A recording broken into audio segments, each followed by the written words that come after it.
Di usia dewasa awal ini perbedaan lain lagi. Perempuan itu sudah masuk fase di mana dia membutuhkan kepastian.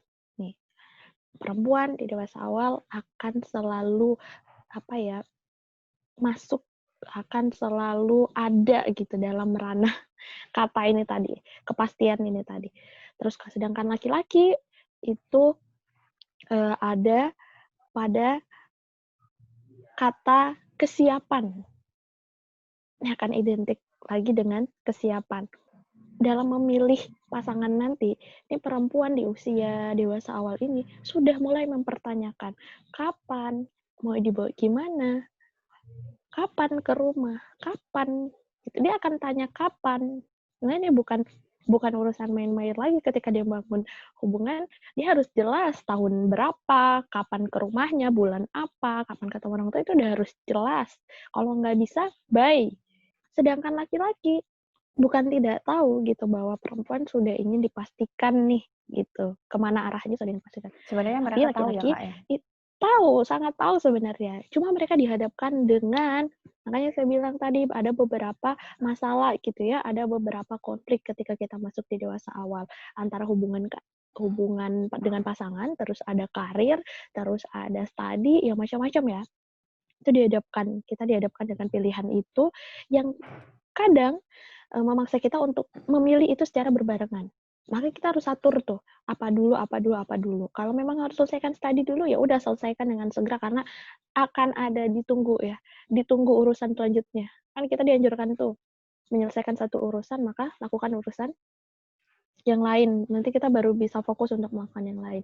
Nah, kalau, tadi perempuan dengan kepastiannya, maka laki-laki dengan kesiapan. Ketika ditanya itu, dia akan bertanya pada dirinya, ini tentang harga diri, tentang marwah, tentang tanggung jawab. Kalau misalkan ditanya kapan, dia akan kasih waktu kalau itu sudah jelas. Dia akan berpikir, wah secara materi saya udah siap belum ya? Dia akan berpikir, jangankan untuk materi orang ngelamar gitu ya, untuk bisa nggak saya menghidupi anak gitu. Untuk dia datang ke rumah si perempuan aja itu kan juga membutuhkan akomodasi atau apa gitu. Dia akan berpikir, kapan ya saya harus membawa orang tua saya, kapan ya, sudah mulai berpikir seperti itu. Udah selesai misalkan tentang kesiapan, oh tapi kan saya mau ini kan kerja dulu, belum dapat cuti, 1 tahun bekerja belum bisa ngambil cuti, jadi nggak bisa menikah dulu gitu, harus menunggu nih gitu. Dia mulai akan berpikir, siap nggak ya saya menghidupi anak orang? Assalamualaikum warahmatullahi wabarakatuh. Back to our channel di Paradigms ID ya teman-teman. Kali ini kita masih sama Kak Repa ya. Kalau kemarin kita udah ngomongin soal perempuan di masa dewasa awal gitu ya. Bagaimana kemudian dia menentukan pilihan dalam hal ini berarti lebih ke kehidupan sosial ya, yang mana dia harus memilih antara karir atau juga misalnya bekerja atau juga studi atau keduanya atau yang lainnya gitu kan, atau memilih berbakti terhadap orang tua gitu kan. Nah, kali ini kita mau sharing soal perempuan di masa dewasa awal bagaimana menentukan pilihan pasangan gitu kan. Yang mana ini harus dihadapi ya Kak ya. Kita nggak bisa Mhm. abai, kita juga nggak bisa terus menutup menutup diri gitu kan, menutup perasaan gitu kan. Mau tidak mau, kapanpun suka tidak suka gitu kan, kapan atau kapan kita akan dihadapkan dengan ya kita harus memilih gitu kan, memilih si A, B, C atau Z gitu kan. Jauh banget, kebanyakan ya Kak. Nah, tapi memang teman-teman tentunya gitu kan akan menghadapi banyak pilihan. Nah, sebenarnya nih Kak, sebagai seorang perempuan, apa yang kita butuhkan dari seorang pasangan di usia kita di masa dewasa awal? Itu Kak, gimana itu? Iya, di usia berapapun kita pasti akan membutuhkan mungkin ya, ketika kita udah dewasa, masuk yang seperti apa, ya setiap orang punya standar tertentu nggak sih dalam menentukan, pasangannya. Setiap perempuan pasti, ada yang mendahulukan dia pintar dulu, ada yang mendahulukan secara physically dulu, ada yang lain. Tapi terlepas dari itu semua, yang perlu kita lihat nanti ketika kita yang tadinya masuk dewasa awal, kita harus paham dulu nih, kondisi kita masuk dewasa awal, maka kita dalam menentukan mimpi, dalam membangun karir, dalam membangun sebuah hubungan juga. Ini berjalan bersamaan. Kita harus sadar itu dulu. Terus bagaimana kita kalau misalkan membangun hubungan dengan pasangan itu tidak tidak mengganggu gitu karir kita, studi kita gitu ya. Yang justru yang kita butuhkan adalah yang bisa jadi support system kita nantinya, terus yang mendukung apapun yang kita lakukan gitu kan. Kalau dari saya atau siapapun sih, untuk semua biasanya akan cari orang yang itu satu visi misi dengan kita. Maksudnya apa? Oh, misi kedepannya memang nanti kita akan membangun karir bersama, atau misi utamanya adalah memang kita beribadah sampai jannahnya kan bersama-sama, karena pernikahan ini adalah ibadah paling panjang dan dengan semua dramanya nanti ya, dinamikanya nggak bisa kita lepas. Udah nggak jadi aja gitu, misalkan sudah akad udah 1 bulan, saya nggak cocok, itu kan bukan sebuah permainan lagi, ini benar-benar ikatan suci. Maka perlu sekali kita tahu visi misi kedepannya nanti seperti apa gitu. Yang mana kalau bisa justru dialah yang mensupport kita. Seperti yang saya bilang, kalau kita udah menikah maka peran kita akan bertambah, maka ridho dan restu kita juga akan berpindah, ya kan? Akan berpindah, izin kita juga akan berpindah ke pasangan. Maka perlu sekali dan penting banget nih satu visi misi, satu pemahaman, itu penting gitu.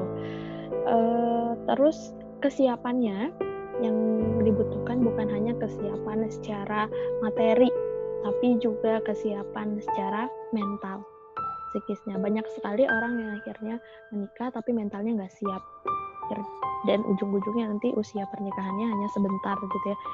Siapa sih perempuan yang mau gitu kan merubah statusnya dari yang sudah menikah terus merubah lagi statusnya atau jadi single parent kalau udah punya anak nanti?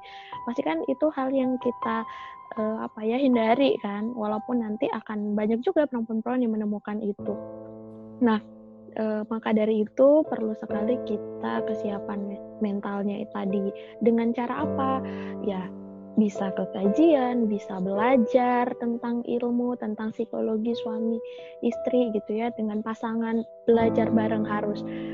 Terus banyak juga seminar-seminar pranikah gitu kan. Sebenarnya itu untuk asupan mental kita, asupan pengetahuan kita. Maka perlu, kalau orang yang nggak mau sama-sama belajar, gimana dong kita mau saling mengisi satu sama lain? Oh, yang ini nggak, dia udah lebih tahu atau gimana gitu. Ya gimana kita bisa bikin cara, baca buku atau apa gitu ya, dengan memilih orang yang satu frekuensi sama kita gitu. Jadi sebenarnya di agama juga diajarkan yang kita butuhkan. Oke.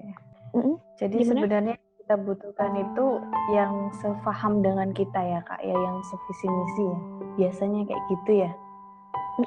Yang itu sih intinya, yang ketika kita memilih atau jalan mimpi kita, jalan cita-cita, kan setiap kita nih, ini satu orang ini pasti punya cita-cita dan punya visi misinya sendiri kan.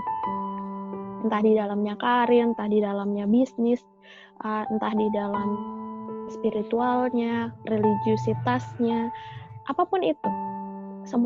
Setiap orang punya itu. Nah, nanti ketika digabungkan berdua harus berjalan beriringan kan. Gak bisa, saya mau ini, kamu mau ini.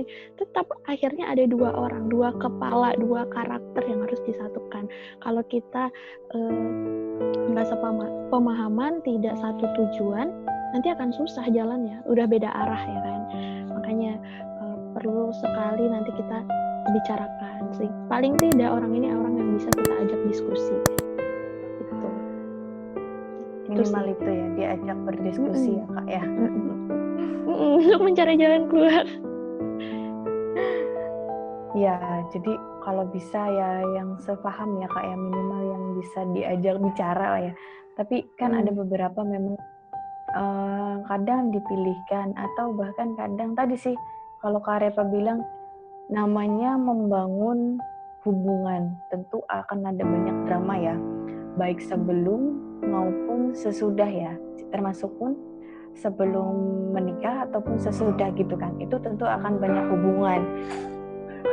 Nah itu terus apa ya kemudian yang menjadi ini ya Kak ya, menjadi mungkin Repa bisa kasih teman trik ya, tips gitu kan, supaya nggak sindrom tadi gitu kan, karena kita akan menghadapi kehidupan yang banyak dramanya.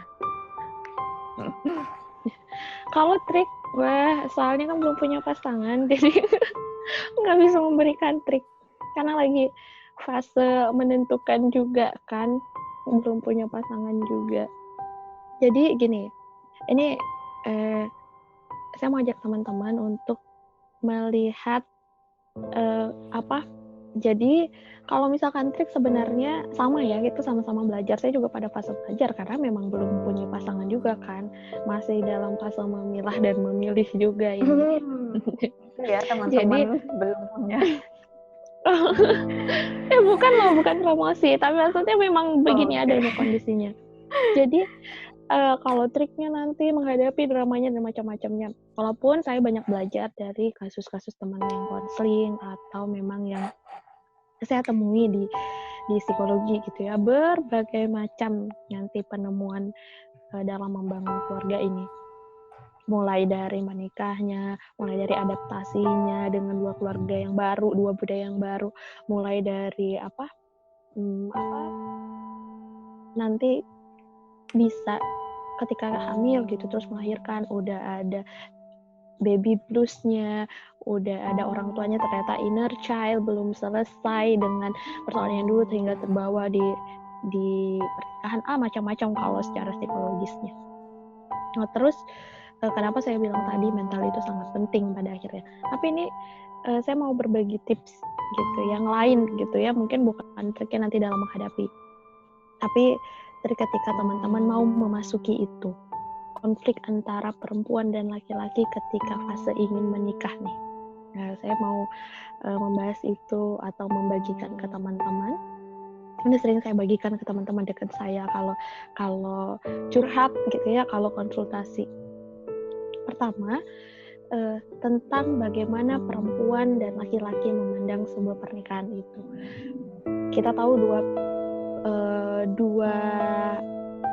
ciptaan Allah ini, laki-laki dan perempuan ini punya keunikan yang masing-masingnya berbeda dan itu saling membutuhkan, ya kan? Nanti akan berkaitan. Kita tahu dulu nih ilmunya. Kalau perempuan ini udah paham, teman-teman awam psikologi pun juga udah paham kalau kebutuhan verbalnya itu bisa 15.000 sampai 20.000 per kata per hari gitu ya. Bayangkan betapa banyaknya, kenapa orang tua kita tuh biasanya lebih ibu kita kan lebih banyak bertanya, dari mana, udah makan belum, tadi kemana aja, itu bisa ditanyakan gitu ya. Bukti nyatanya adalah ketika kita tanya ponakan aja, anak kecil yang perempuan, kalau diajak ngomong tadi kemana, dia bisa ceritain dari A sampai Z panjang. Tapi kalau laki-laki, tadi dari mana, main apa, misalkan bola, udah dia akan jawab satu itu aja. Ini berbeda nih, dua karakter yang berbeda kan. Karena kebutuhan laki-laki memang 5.000 sampai 7.000, belum lagi nanti kita memahami psikologis pasangan ini ya. Istrinya ngomong apa, suaminya cuma jawab apa. Istrinya ngomong banyak, ternyata suaminya fokus baca koran atau main HP, nggak dengar atau nge-game atau apa. Karena memang berbeda nanti trik-triknya kita bertemu laki-laki dan perempuan. Terus di usia dewasa awal ini perbedaan lain lagi. Perempuan itu sudah masuk fase di mana dia membutuhkan kepastian. Nih, perempuan di dewasa awal akan selalu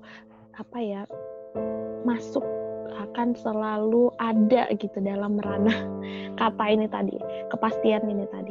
Terus sedangkan laki-laki itu ada pada kata kesiapan.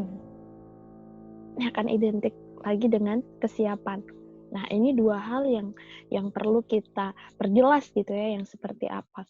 Dalam memilih pasangan nanti, ini perempuan di usia dewasa awal ini sudah mulai mempertanyakan kapan, mau dibawa gimana, kapan ke rumah, kapan. Gitu. Dia akan tanya kapan. Nah, ini bukan urusan main-main lagi ketika dia bangun hubungan.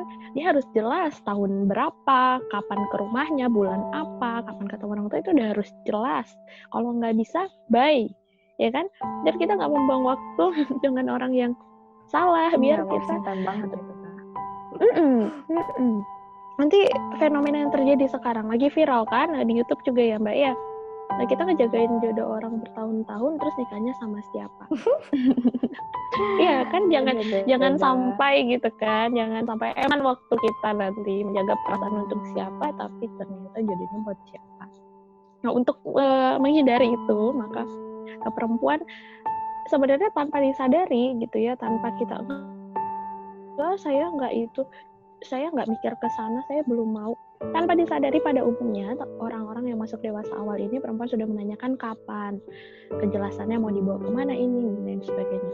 Sedangkan laki-laki bukan tidak tahu gitu bahwa perempuan sudah ingin dipastikan nih gitu kemana arahnya sudah dipastikan. Sebenarnya mereka laki-laki tahu, sangat tahu sebenarnya. Cuma mereka dihadapkan dengan, makanya saya bilang tadi ada beberapa masalah gitu ya, ada beberapa konflik ketika kita masuk di dewasa awal antara hubungan dengan pasangan, terus ada karir, terus ada studi, ya macam-macam ya. Itu kita dihadapkan dengan pilihan itu yang kadang memaksa kita untuk memilih itu secara berbarengan. Maka kita harus atur tuh, apa dulu. Kalau memang harus selesaikan studi dulu, ya udah selesaikan dengan segera, karena akan ada ditunggu urusan selanjutnya. Kan kita dianjurkan tuh menyelesaikan satu urusan, maka lakukan urusan yang lain. Nanti kita baru bisa fokus untuk melakukan yang lain. Nah, kalau tadi perempuan dengan kepastiannya, maka laki-laki dengan kesiapannya. Ketika ditanya itu, dia akan bertanya pada dirinya, ini tentang harga diri, tentang marwah, tentang tanggung jawab. Kalau misalkan ditanya kapan, dia akan kasih waktu. Kalau itu sudah jelas, dia akan berpikir, wah, secara materi saya udah siap belum ya? Dia akan berpikir, jangankan untuk materi orang ngelamar gitu ya, untuk bisa nggak saya menghidupi anak gitu. Untuk dia datang ke rumah si perempuan aja itu kan juga membutuhkan akomodasi atau apa gitu. Dia akan berpikir, kapan ya saya harus membawa orang tua saya, kapan ya, sudah mulai berpikir seperti itu. Udah selesai misalkan tentang kesiapan. Oh, tapi kan saya mau, ini kan kerja dulu, belum dapat cuti. 1 tahun bekerja belum bisa ngambil cuti. Jadi nggak bisa menikah dulu gitu, harus menunggu nih gitu. Dia mulai akan berpikir, siap nggak ya saya menghidupi anak orang?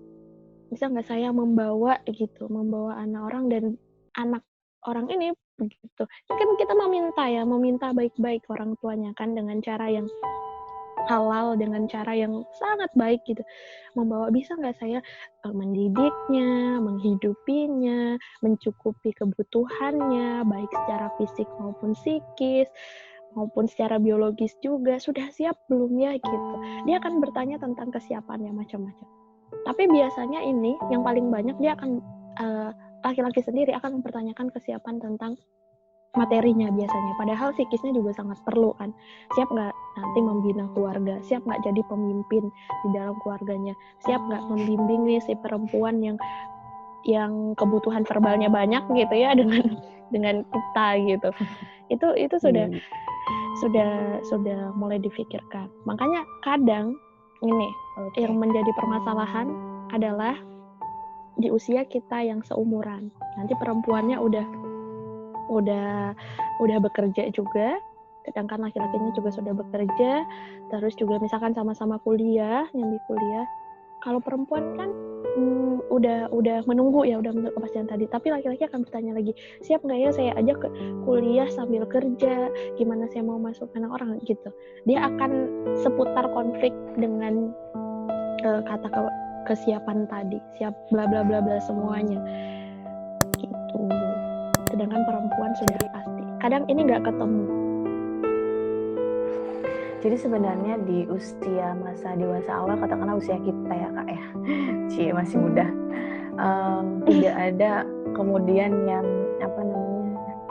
kita misalnya menjudge nih karena kita perempuan gitu kan, terus kemudian menjudge kalau ya perempuan selalu benar gitu kan, laki-laki selalu salah gitu. Nah, kita udah nggak di fase itu gitu kan, kita udah nggak menilai salah satu pihak atau misalnya dalam hal ini salah satu pilihan ya itu salah gitu kan, itu tidak tepat gitu. Apalagi kalau kita lihat fenomena sekarang itu kan banyak nih dikaitkan dengan toksik gitu kan, toksik komunikasi, toksik relationship dan lain sebagainya. Istilah lainnya PHP lah itu. Nah, kita nggak bisa ya Kak ya menyimpulkan kalau memang misalnya kita jadi salah satu korban misalnya, atau kita jadi merana karena dapat toksik gitu kan, karena misalnya dibilang apa terus kemudian sekarang nggak dihubungi lagi kan, nggak kayak gitu. Jadi dengan tadi Kak Repa bilang bahwa ada kesiapan yang memang harus dipikirkan matang ya. Jadi setelah itu ya kita jadi terbuka nih gitu kan. Ya memang nggak bisa kita menyalahkan salah satu pihak ya Kak ya. Karena memang faktor tadi ya gitu kan. Mereka juga butuh kesiapan, mereka juga punya prinsip nih ya Kak ya. Mereka punya prinsip untuk kemudian kapan gitu, atau minimal mereka punya target. Nah, nah kondisi yang semacam ini akhirnya mengakibatkan atau memunculkan gap ya Kak ya. Dan kemudian keduanya akhirnya nggak ketemu, nggak jadi. Gitu nggak sih Kak? Ya karena memang kita udah masuk pada fase itu kan, misalkan tadi apa sekalian curhat mbaknya, misalkan terus komunikasi terus hilang, nggak jadi PHP itu ya. Jadi kita itu dalam fase memilih. Kalau saya secara pribadi gini, saya nggak pernah beranggapan PHP ya kalau kata anak muda itu PHP, karena sebenarnya itu kan komunikasi kita berdua. Ketika salah satu menaruh harap terus tidak sesuai dengan apa yang diharapkan, maka akan muncullah PHP itu tadi kan. Ketika sesuatu memberi stimulus yang berlebihan, terus direspon secara berlebihan, bisa jadi stimulus yang dia berikan, bentuk perhatian, nanya, ngajak orang jalan, memang itu adalah karakternya dia. Seperti itu. Tapi karena perempuan tadi terbawa suasana, larut dengan ucapannya, terus merasa wah kayaknya ini berbeda gitu, padahal tidak pernah disampaikan. Itu udah masuk usia dewasa awal. Jadi ketika memang punya niat tertentu ya udah disampaikan. Ketika kita perempuan juga ditanyakan kamu maksud mendekatinya apa gitu. Kalau saya secara pribadi akan seperti itu. Jadi apa gitu Mbak? Kalau misalkan gitu. Kalau misalkan biar nggak toksik ya, karena kita banyak sekali nemuin orang atau perempuan yang bertahan dengan kondisi yang tidak membahagiakan atau justru menyakiti dia, tapi bertahan di kondisi itu gitu atas dasar nyaman, atas dasar sayang. Padahal kan sebenarnya kita nggak nyaman diperlakukan demikian, kita nggak nyaman kalau misalkan nggak ada kejelasan, kita nggak nyaman dengan ketidakpastian dan sebagainya. Makanya komunikasi itu harus benar-benar dibangun ya. Termasuk kita dalam memilih, ketika kita tidak suka ya sampaikan dengan kalimat yang baik ya, bukan berarti aku nggak mau sama kamu, nggak gitu juga. Kan kita pada fase memilih. Makanya kita ketemu orang saat di masa dewasa ini, sebenarnya orang tuh sedang mencari pasangan. Ini ilmu dari gurunya Repa. Gurunya Repa ini bilang jadi wajar makin banyak pilihan. Bahkan sebenarnya semakin kita bertambah usia, circle kita untuk mencari pasangan itu semakin kecil. Ketika teman-teman masuk dunia kerja, nggak kayak dunia mahasiswa yang bisa lirik sana lirik sini gitu, atau bisa banyak pilihan orang-orang yang belum menikah.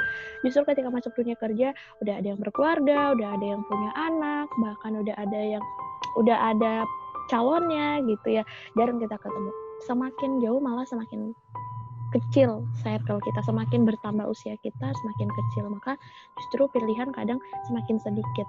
Tapi karena kita juga fase mencari, namanya fase membangun keluarga, kalau misalkan kita komunikasi nih, oh ternyata tidak cocok, kan orang gitu, banyak kok yang ta'aruf terus nggak jadi, itu banyak ketika dia merasa nggak ada kesesuaian, ya udah gitu kan, bahkan justru yang nggak pernah kita sangka gitu, kira cuma kenal gitu aja malah jadi, ya kita memang sudah di fasenya seperti itu, bukan bucin-bucin lagi gitu ya.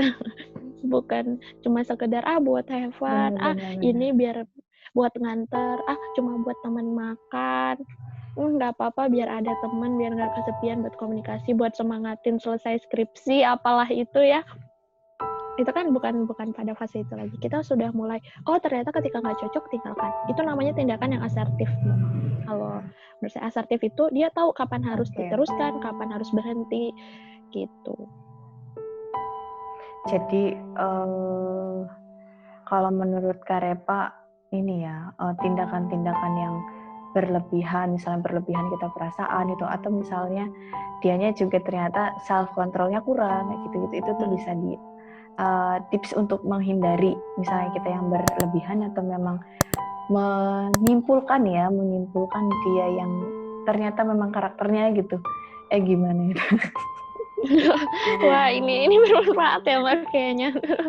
Mau digunain. Soalnya kan fenomena kita ini ya, memang kita tidak bisa lepas dari pendataan yang masuk gitu kan.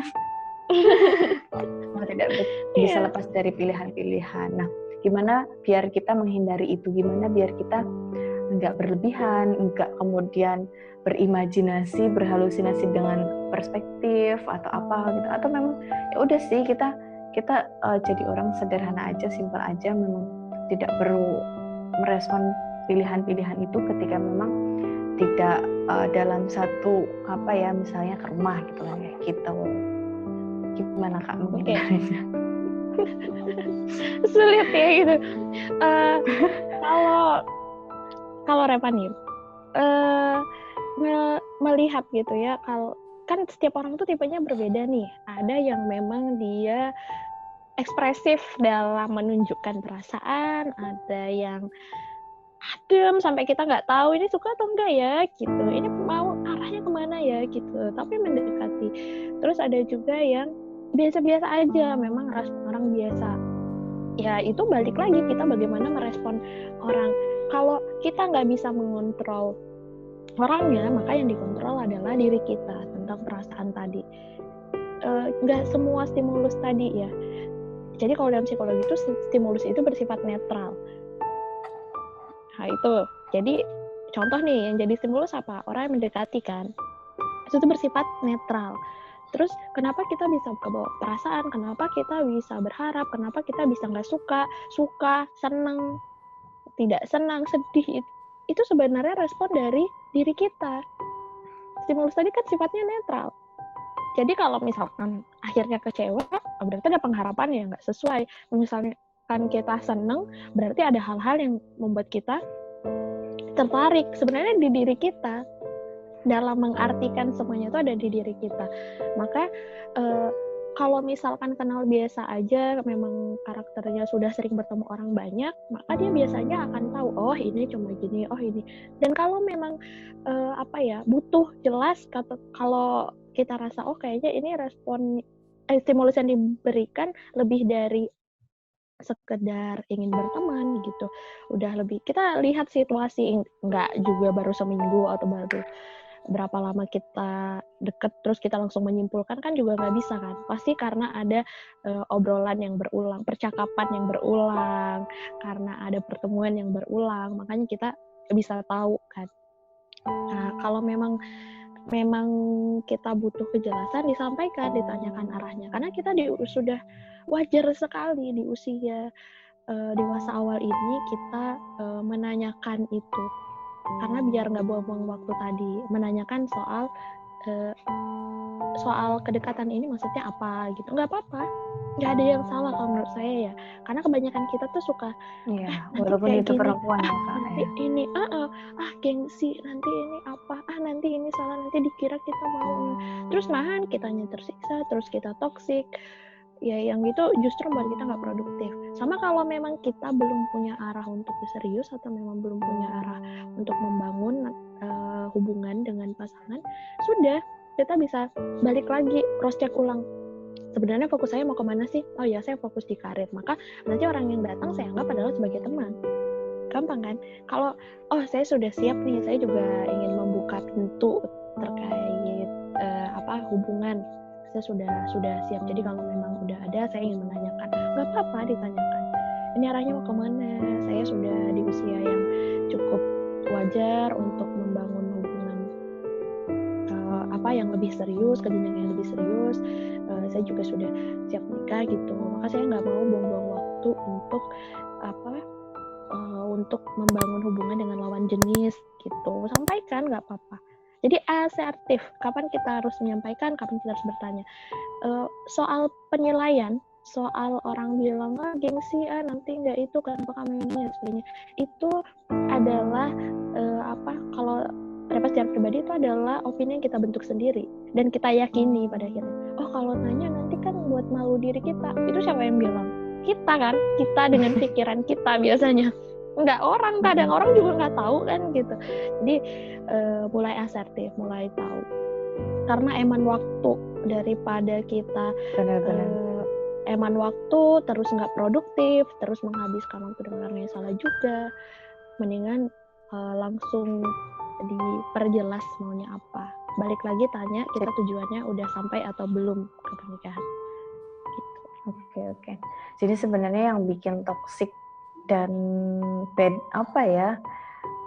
kesan yang tidak mengenakan itu sebenarnya diri kita sendiri ya, kita jadi salah satu penyebab itu gitu kan, itu terjadi karena tadi ya kita nggak berani gitu kan, apalagi kan perempuan ya, untuk memulai atau membangun komunikasi. Minimal tanya deh. Nah, kadang kan kebanyakan yang terjadi di antara para perempuan yang merasa toksis dan lain sebagainya ini karena itu ya Kak ya. Jadi memang penting banget untuk membangun komunikasi ya, membangun keberanian lah. Nah, untuk bisa membangun keberanian itu gimana itu Kak? Mungkin bisa di-share ke teman-teman. Membangun keberanian. Gitu. Saya biasanya yang karena kita nanti ketemu orang beda-beda juga ya. Misalkan kayak itu baru 2 minggu yang lalu saya nggak ingat betul ya wajahnya gimana ya Mbak. Tiba-tiba langsung menanyakan kapan saya bisa ke rumah bersama orang tua. Kita udah dewasa, kita udah tahu maksudnya apa. Ya saya sampaikan kalau memang misalkan saya dalam penjagaan dengan yang lain atau saya memang belum mau gitu. Ya saya sampaikan karena gini sih, orang itu akan mendekati kita dengan caranya kita itu sesuai karakter kita biasanya Mbak. Jadi sesuai gimana kita ngerespon. Kalau kita memang tipenya yang dideketin dulu, kayaknya nggak mau ngomong nih, suka nih dideketin aja, maka orang akan bertindak seperti itu. Gitu. Kalau saya secara pribadi, Repa secara pribadi nih, kalau ngelihat pengalaman itu ya. Enggak ya. Kita itu dengan lingkungan sebenarnya pikiran kita yang membentuk lingkungan. Sadar atau tidak sadar itu. Bukan lingkungan yang membentuk pikiran kita ya. Kalau kita kontrolnya bagus, maka di dalam NLP kita bisa mengelola lingkungan dengan pikiran kita. Ini dalam NLP nih, ilmunya Neuro Linguistic Programming. Bagaimana kita bisa membentuk frekuensi agar pikiran dan lingkungan dan alam semesta ini sama dengan apa yang kita pikirkan. Makanya kita salah satu teori juga di psikologi mengatakan bahwa kita senyum dulu, baru kita senang, merasakan bahagia. Kita nangis dulu, baru kita sedih. Bukan justru sebaliknya gitu. Ini ada 2 teori sebenarnya, tapi kan kebanyakan orang tahu kita sedih terus nangis gitu ya. Kita senang dulu terus baru tersenyum gitu kan. Padahal itu bisa dibalik. Nah, itu kenapa saya bilang kita bisa mengubah atau membentuk lingkungan ini dengan apa yang kita pikirkan. Kalau kita memikirkan, ketika kita menyampaikan ini tegas gitu ya, ketika saya menyampaikan bahwa mohon maaf sebelumnya, saya ingin menanyakan gitu. Saya merasa bahwa komunikasi kita ini sudah cukup intens dan dekat. Karena saya perempuan yang sudah masuk juga di usia dewasa, kita sudah tahu, maka saya juga tidak membangun hubungan yang tidak pasti dengan orang yang bukan calon saya, maka saya minta saya mau menanyakan mau dibawa kemana misalkan hubungan kita kayak lagu gitu kan, ya kita boleh menanyakan itu. Nah terus tadi saya bilang lingkungan itu apa yang kita pikirkan, bukan lingkungan yang membentuk kita. Itu berarti kitanya pasrah dong. Kita pun bisa gitu, kita bisa mengubah itu. Dengan saya bertanya maka saya akan bahagia, dengan saya bertanya maka saya akan jelas bagaimana, dan dengan saya bertanya saya tahu bagaimana saya bisa menata mimpi, bisa menata karir saya dengan pertimbangan dia. Ternyata dia bilang tunggu saya 6 bulan lagi, nanti 6 bulan saya akan ke rumah, akan membawa orang tua saya. Kalau kamu mau menunggu, silakan ditunggu. Kalau tidak, ya silakan dilepaskan. Mohon maaf, dalam masa penungguan saya juga membuka hati untuk siapapun, misalkan. Nggak apa-apa. Itu kan jelas ya. Laki-laki kalau memang dia sudah siap dan udah ingin gitu ya, dan mampu juga, kalau dia memang punya niat serius, dia akan bilang kan, tunggu, pasti minta tunggu. Tapi kalau dia nggak ada arah ke sana atau bilang aku masih mau fokus di karir dulu, ya terus kamu maunya gimana? Ya nggak tahu, aku ngumpulin uang dulu. Itu bahasa klise untuk menghindar. Berarti dia bukan mau serius, atau memang belum waktunya untuk serius. Ya sudah, kita tinggalkan, kelola hati kita. Kalau saya nggak jadi sama dia, berarti ini yang terbaik, saya bisa membuka peluang yang lain gitu kan ya, nggak menutup diri untuk orang yang belum tentu jodoh gitu. Itu jadi ini saran saya buat teman-teman, maka kelola pikiran kita biar lingkungan itu akan ikut dengan pikiran kita. Kalau kita berpikir baik, maka lingkungan akan membentuk baik. Itu termasuk kelola hati ya Kak ya. Termasuk. Oke teman-teman, gimana Kak? Jadi gini, kalau misalkan kita sering sekali, pesan buat teman-teman yang stres, kita sering sekali memberikan label ke diri kita sendiri. Label ini tidak baik, ini tidak tepat, ini tidak benar, dengan standar kita sendiri, lalu kita terkekang sendiri, merasa terkukung gitu kan ya, merasa kita nggak bebas dengan ini, berarti ini. Padahal kita berhak bahagia atas diri kita, asal itu tidak mengganggu orang lain ya, kalau itu tidak menyakiti orang lain, tidak merugikan orang lain. Misalkan tadi kamu menyampaikan apa yang ingin kamu sampaikan tadi ke lawan jenis itu, kamu minta kepastian ini arahnya kemana, yang bilang itu nggak baik siapa? Diri kita. Iya. Kalau misalkan ya? Kita melabel sendiri, itu baik, ini enggak, ini itu. Kita lihat manfaatnya apa ketika kita menyampaikan ini, buat apa, tujuannya apa gitu sih. Lebih ke tujuannya apa. Jadi stop melabel diri kita sendiri, stop membatasi sendiri. Ini buktinya bahwa kita bisa melampaui apa yang kita pikirkan. Ketika kepepet aja, misalkan saya nggak bisa naik tembok tinggi, coba lepaskan guguk gitu yang gede gitu ya, anjing yang gede itu dilepaskan, secara otomatis fisik kita akan bergerak, lari, bahkan kita bisa lompat dari tembok yang tinggi banget tadi. Ini orang kalau dalam keadaan tertekan, dia akan keluar gitu, akan memaksimalkan, akan mempush dirinya untuk mencari solusi kan.